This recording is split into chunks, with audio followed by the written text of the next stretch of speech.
Hello everyone. तो आज हम स्टार्ट करने जा रहे हैं अपर लिम्स के जॉइंट्स।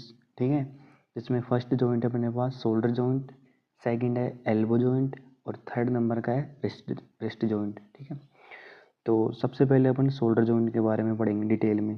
ठीक है, मैं आपको अच्छी तरीके से समझाऊंगा। ठीक है, और जो लाइन मैं आपको अंडरलाइन कराऊँ वो आपको बीडीसी के अंदर अंडरलाइन करते हुए चलना है। आप वीडियो के सामने अपनी बुक लेकर बैठ जाएंगे। ठीक है, आइए शोल्डर जॉइंट के बारे में अपन पढ़ते हैं।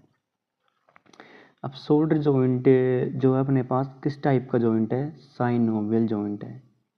कौन सा जॉइंट है? Synovial joint. साइनोवियल जॉइंट का मतलब होता है इसमें साइनोवियल क्या पाया जाता है? इसमें साइनोवियल फ्लूइड पाया जाता है। ठीक है, अब साइनोवियल फ्लूइड जो होता है वो किसके द्वारा सीक्रेशन होता है? Synovial membrane. साइनोवियल मेम्ब्रेन जो होती है वो अपने पास किसका सीक्रेशन करती है? साइनोवियल फ्लूइड का। ठीक है, आगे देखते हैं हम। अब वैरायटी क्या है शोल्डर जॉइंट की? Ball and socket joint. क्या है? Ball and socket joint. अब आपके दिमाग में क्वेश्चन आ रहा होगा कि बॉल एंड सॉकेट जॉइंट क्या है, यानी कि बॉल एंड सॉकेट क्या है ये?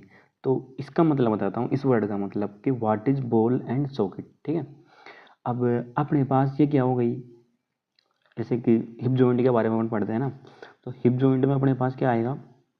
सॉरी, अपन शोल्डर जॉइंट के बारे में पढ़ने हैं तो ओनली शोल्डर जॉइंट के बारे में बताएंगे, हिप जॉइंट के बारे में बात नहीं करेंगे। ठीक है, तो ये क्या हो गया अपने पास? क्या? हेड ऑफ ह्यूमरस हो गई। ठीक है, अब ये हेड ऑफ ह्यूमरस हो गई तो ये अपने पास क्या हो गई? ये हो गई अपने पास क्या? ग्लिनोइड कैविटी हो गई। ठीक है, ये थोड़ी ज़्यादा बड़ी बन गई। तो ग्लिनोइड कैविटी जो होती है अपने पास क्या है? इससे छोटी होती है। ठीक है, छोटी होती है। तो जो ग्लिनोइड कैविटी, यानी कि नाम से पता चल रहा है ग्लिनोइड कैविटी, तो ग्लिनोइड कैविटी के अंदर जो अपना हेड ऑफ ह्यूमरस होता है वो क्या होता है अपने पास? फिट होता है। क्या होता है? फिट होता है। ठीक है, अब यहाँ पे बोल क्या हो गई? हेड ऑफ ह्यूमरस हो गई। ठीक है, और सॉकेट क्या हो गया? Cavity of glenoid. ठीक है, आगे देखते हैं। मैं समझता हूँ कि मैं आशा करता हूँ कि आपको ये समझ में आया होगा। ठीक है, आगे चलते हैं अपन। अब यहाँ पे आपको क्या अंडरलाइन करना है? यहाँ पे आपको बस ये अंडरलाइन करना है, टाइप साइनोवियल जॉइंट और variety ball and socket joint. ठीक है, बस इतना याद रखना है आपको, ये याद नहीं रखना। आगे देखते हैं। अब आगे अपने पास आर्टिकुलर सरफेस। भाई आर्टिकुलर सरफेस कौन कौन सी होती है शोल्डर जॉइंट के अंदर? ठीक है, अब आर्टिकुलर सरफेस के बारे में अगर अपन बात करें तो ये जो जॉइंट है वो कैसे बनता है? वो ये जॉइंट बनता है अपने पास glenoid cavity of scapula. Glenoid cavity कहाँ पे पाई जाती है आपको पता है? स्केपुला के अंदर पाई जाती है। ठीक है, और हेड ऑफ ह्यूमरस जो मैंने आपको अभी अभी जस्ट बताया ही था। ठीक है, अब इसको अपन क्या नाम देते हैं? इस आर्टिकुलेशन को, ये जो अपना आर्टिकुलेशन हुआ ना किस किस के बीच में? Head of humerus and glenoid cavity. यहाँ पे क्या हुआ अपने पास? आर्टिकुलेशन हुआ। तो इस आर्टिकुलेशन को अपन कौन सा नाम देते हैं? एक नाम अपने पास ग्लिनो ह्यूमरल आर्टिकुलेशन भी इसको बोलते हैं अपन। ठीक है, ये टर्म आपको याद रखनी है। ठीक है, आगे चलते हैं अपन। अब स्ट्रक्चरली ये जो जॉइंट होता है ना अपने पास, कौन सा? शोल्डर जॉइंट, वो क्या होता है अपने पास? वीक होता है। अब आपके दिमाग में एक सवाल आया होगा कि ये वीक क्यों होता है? ठीक है, इसका रीज़न आगे भी है बट यहाँ पे अभी थोड़ा दिया हुआ है तो अपन यहाँ पे क्या करेंगे? डिस्कस करेंगे। ठीक है, structurally it is a weak joint because glenoid cavity is too small. मैं आपको समझाता हूँ अच्छे तरीके से कि ये जो अपने पास क्या हो गया? हेड ऑफ ह्यूमरस हो गया। ठीक है, और ये क्या हो गया अपने पास? ग्लिनोइड कैविटी हो गई। ठीक है, अब आप देख रहे होंगे कि जो ग्लिनोइड कैविटी जो है वो अपने पास क्या होती है? छोटी होती है। क्या होती है? छोटी होती है। ठीक है, अब ग्लिनोइड कैविटी छोटी होगी, आप ही बताओ, एक अपने पास कोई छोटी चीज़, ठीक है, और एक अपने पास कोई बड़ी चीज़, तो आप ही बताना छोटी चीज़ बड़ी चीज़ के अंदर आ सकती है क्या? सीधी सी बात है, ओबियसली नहीं आ सकती भाई। ठीक है, तो इसलिए जो अपने पास ग्लिनोइड कैविटी जो होती है वो क्या होती है? छोटी होती है, और हेड ऑफ ह्यूमरस जो होता है वो क्या होता है? बड़ा होता है। ठीक है, इसलिए उसके अंदर डिसलोकेट होने के जो चांसेस होते हैं ना वो बहुत ही ज़्यादा होते हैं। इसलिए ये जॉइंट क्या है अपने पास? काफ़ी वीक है। ठीक है, इतनी सी बात ध्यान रखनी है। अब आगे चलते हैं अपन। ये जॉइंट अपने पास क्या हो गया, वीक हो गया। फिर भी कुछ स्ट्रक्चर ऐसी होती हैं जो इस जॉइंट को क्या प्रदान करती है, मतलब मजबूती प्रदान करती हैं ताकि ये डिसलोकेट ना हो। अब वो कौन कौन से स्ट्रक्चर हैं? फर्स्ट स्ट्रक्चर है उनमें से कोरेको एक्रोमियल आर्च। क्या है अपने पास? कोरेको एक्रोमियल आर्च, ठीक है। सेकंड है अपने पास मस्कुलो टेंडिनस कफ, ठीक है। और थर्ड अपने पास ग्लिनोइडल लेब्रम, ठीक है। अब मैं आपको इनको डायग्राम के अंदर लोकेट करवाता हूँ। फर्स्ट है अपने पास का कोरेको एक्रोमियल आर्च। कहाँ गया डायग्राम, कहाँ गया? कोरेको एक्रोमियल आर्च, यही थी ना, कोरेको एक्रोमियल आर्च, ठीक है। अब ये कोरेको एक्रोमियल आर्च किससे बनती है आपको पता है? कोरेको एक्रोमियल आर्च जो होती है अपने पास, कोरेको एक्रोमियल नाम का ही क्या होता है, लीगामेंट होता है शोल्डर जॉइंट के अंदर, ठीक है। अब ये जो अपने पास आर्क बना रहा है ना, इसी आर्क को अपन क्या बोलते हैं? कोरेको एक्रोमियल आर्क या कोरेको एक्रोमियल लीगामेंट, ठीक है, ठीक है।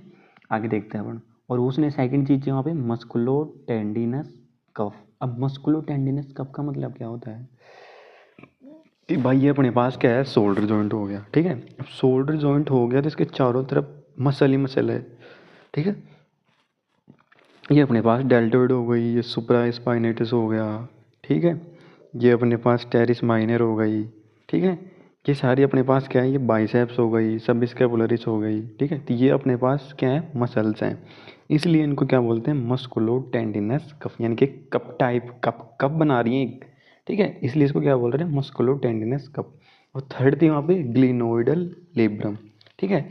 अब ग्लिनोइड लेब्रम जो होती है कार्टिलेज से बनी क्या होती है, स्ट्रक्चर होती है, ठीक है, जो अपने शोल्डर जॉइंट को मजबूती प्रदान करती है, ठीक है। आगे देखते हैं अब लिगामेंट्स आ गए अपने पास शोल्डर जॉइंट के। भाई शोल्डर जॉइंट के अंदर कौन कौन से लिगामेंट्स होते हैं, ठीक है। अब सबसे पहला लिगामेंट है यहाँ पे कैप्सुलर लिगामेंट, ठीक है। अब कैप्सुलर लिगामेंट जो है वो अपने पास क्या होगा, वेरी लूज होगा। क्या होगा? वेरी लूज होगा, ठीक है।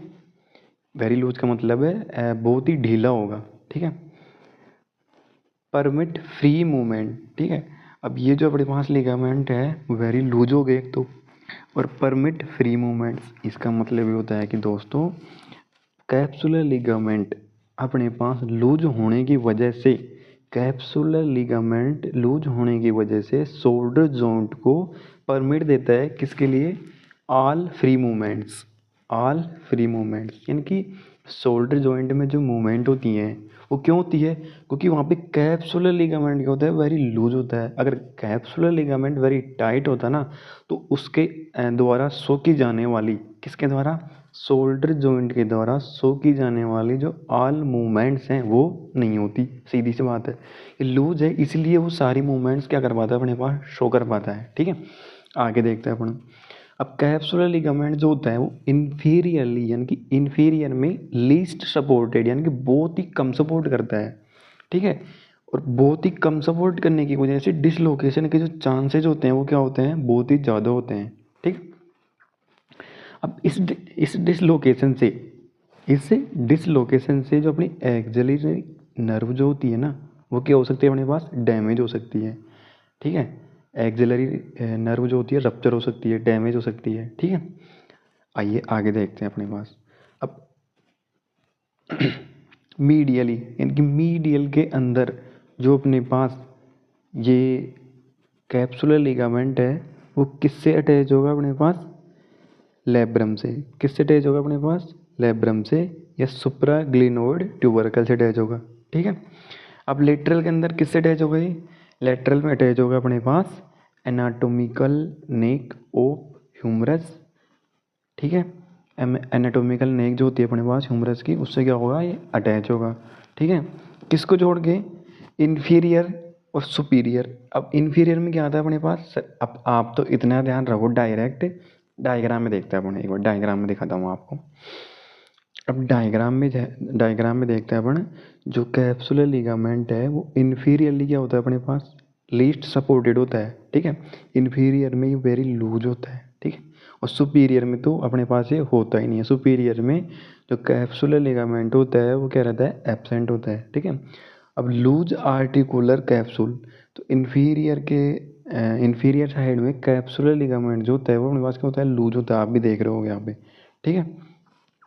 इन्फीरियर में क्या होता है, लूज होता है, इसी कारण डिसलोकेशन के जो चांसेस होते हैं वो क्या होता है अपने पास, बहुत ही ज़्यादा होते हैं, ठीक है। अब यहाँ पे एक बात बोल रखी थी कि लेटरल में जो कैप्सुलर लिगामेंट है वो किससे अटैच होता है, लेटरल में जो अपने पास कैप्सुलर लिगामेंट होता है वह एनाटॉमिकल नेक से क्या होता है, एनाटॉमिकल नेक से अटैच होता है। अब एनाटॉमिकल नेक तो यहाँ पर डायग्राम में दिख नहीं रही है, ठीक है। तो आप तो ध्यान तो या तो आप ऐसे बोल सकते हो एग्जाम में लिखते टाइम, अगर आपको याद रहे कि एनाटॉमिकल नेक से अटैच होता है लेटरल में, और या फिर आप ऐसे भी बोल सकते हो डायरेक्ट कि हेड ऑफ ह्यूमरस से क्या होता है, अटैच होता है। कौन सी साइड में, लेटरल साइड में, ठीक है। आइए आगे देखते हैं अपन। कोई भी चीज़ अगर आपको नहीं समझ में आई हो तो वीडियो को रिप्ले करके देखना, ठीक है।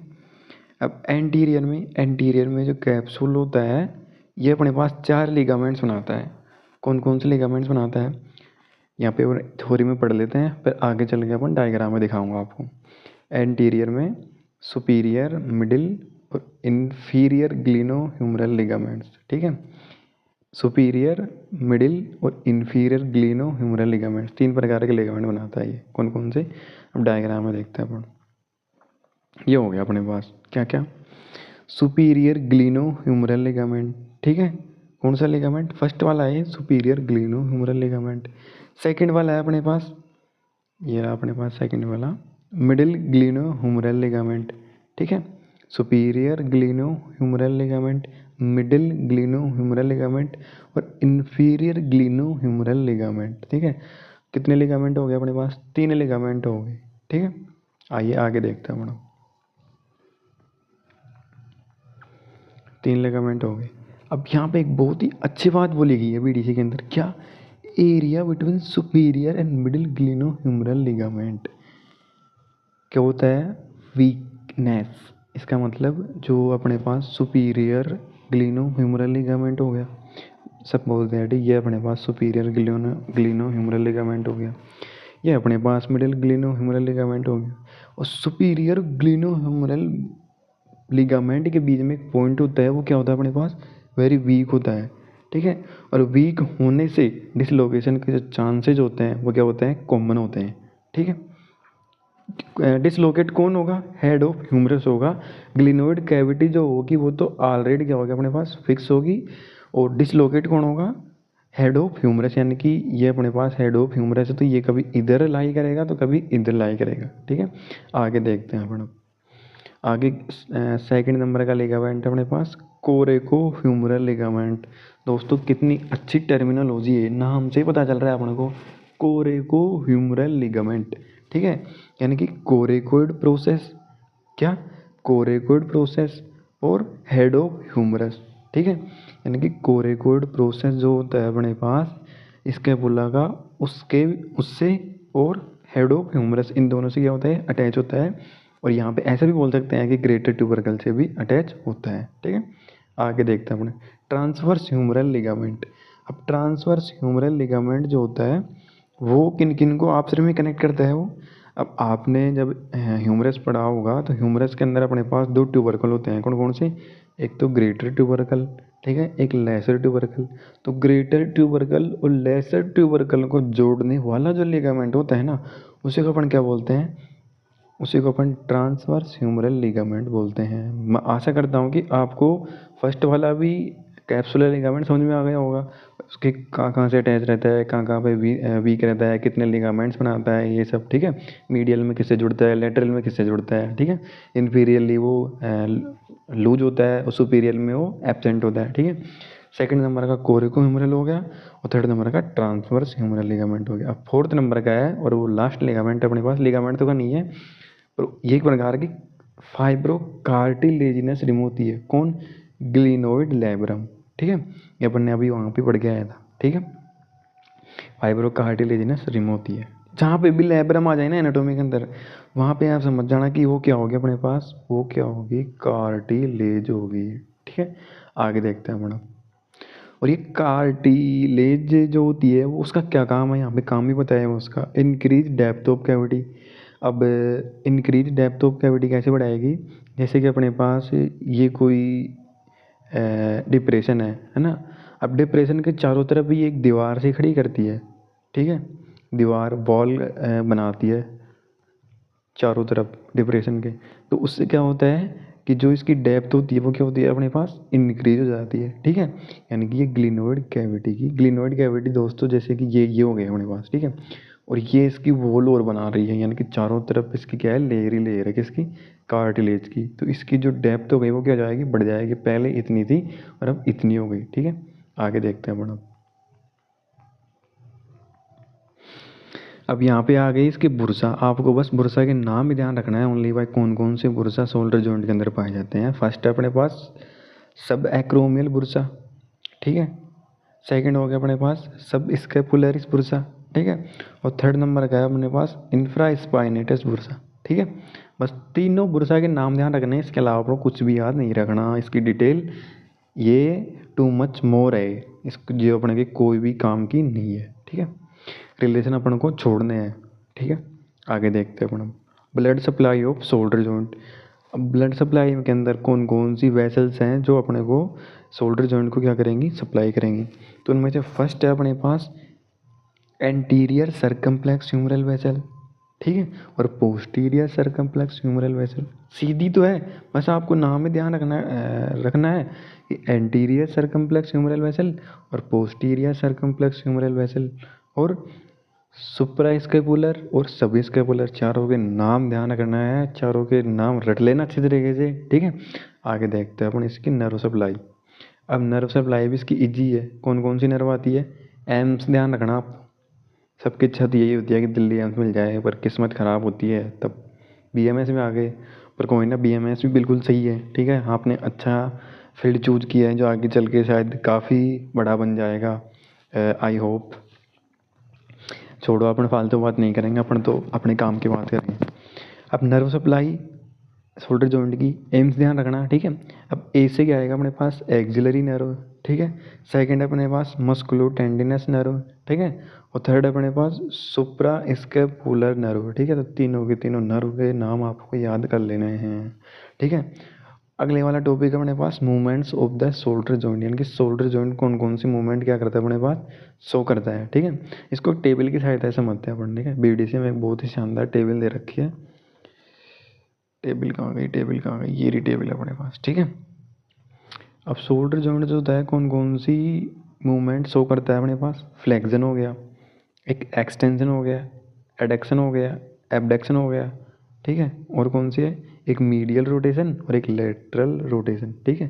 अब इनको अगर आपने बीडीसी की जो 4th एडिशन या अपन ऐसे बोल सकते हैं कि हैंडबुक जो आती है जनरल एनाटॉमी की, उसमें ये सारी टर्म ऑलरेडी दी हुई हैं, तो आप वहाँ जाके इनको पढ़ लेना। फिर भी अपन एक दफ़ा यहाँ पे डिस्कशन करेंगे, ठीक है। अब यहाँ पे देखें तो अपन ये क्या हो गया अपने पास, यहाँ पे देखते हैं अपन, यहाँ पे फ्लेक्जन का मतलब क्या है दोस्तों, जैसे कि ये अपने पास क्या हो गया, एक सिंपल स्टेट के अंदर लेते हैं अपन, सिंपल पोजीशन के अंदर या नॉर्मल पोजीशन में ये क्या हो गया अपने पास, हैंड हो गया, ठीक है। ये क्या हो गया अपने पास, एल्बो जॉइंट या रिस्ट जॉइंट, ठीक है। तो ये अपना हाथ बिल्कुल सीधा है, इसका मतलब है कौन सी स्टेट के अंदर है, एक्साइटेड स्टेट, या अपन ऐसे बोलते हैं कि एक्सटेंशन में, इस टाइम में कौन सी मूवमेंट शो कर रहे हैं, एक्सटेंशन, ठीक है, एक्सटेंशन, ठीक है। अब आगे अपन देखते हैं, ये अब डायग्राम में भी दे रखा है, ये बिल्कुल हाथ को सीधा कर रखा है, दूर कर रखा है हाथ को, तो क्या हो गई, एक्सटेंशन हो गई, ठीक है। अब फ्लेक्जन, पहले तो अपने पास एक्सटेंशन में तो ऐसा हाथ था, ठीक है, ऐसे हैंड था, और फ्लेक्जन में अपने पास क्या हो जाएगा, ऐसे करके ऐसे हो जाएगा अपने पास, ठीक है। यानी कि जो शोल्डर जॉइंट, सॉरी की एल्बो जॉइंट है वो क्या हो जाएगा अपने पास, बेंट हो जाएगा, ठीक है, ऐसे करके ऐसे ये हो जाएगा अपने पास, हैंड हो जाएगा, या अपन ऐसे बोल सकते हैं कि ये फ्लेक्जन हो गया, ठीक है। अब इसी प्रकार ये मीडियल रोटेशन, लेटरल रोटेशन आप वहाँ जाके अच्छी तरीके से देख सकते हैं। आगे बढ़ते हैं अपन, हो गया अपने पास मूवमेंट्स ऑफ शोल्डर जॉइंट। अब मूवमेंट्स ऑफ शोल्डर जॉइंट्स के बाद क्या बचे अपने पास, क्लिनिकल एनाटोमी। अब क्लिनिकल एनाटोमी को अपन नेक्स्ट वीडियो के अंदर देखेंगे, ठीक है। अगर भी वीडियो पसंद आया हो तो ज़्यादा से ज़्यादा लाइक करना, सब्सक्राइब करना, शेयर करना, ठीक है। और अगर आपको कोई भी चीज़ अगर समझ में नहीं आई हो तो आप कमेंट करके पूछ लेना, ठीक है। और एक चीज़ रह गई, अपने डायग्राम तो देखा ही नहीं, एग्जाम के अंदर डायग्राम कौन सा बनाना है, ठीक है। तो एग्जाम के अंदर ये वाला डायग्राम बनाना आप, ठीक है। कौन सा, ये वाला डायग्राम बनाना है। इसमें सीधी सीधी बातें ध्यान में रख के लेबलिंग करनी है एग्ज़ाम के अंदर। और अगर आप ये नहीं बनाना चाहते तो ये वाला बना के आ जाना, पर इससे ज़्यादा ये वाला क्या है अपने पास इम्पोर्टेंट है, ठीक है। ठीक है, मिलते हैं अपने अगले वीडियो के अंदर, तब तक के लिए अपना ध्यान रखना। Bye bye.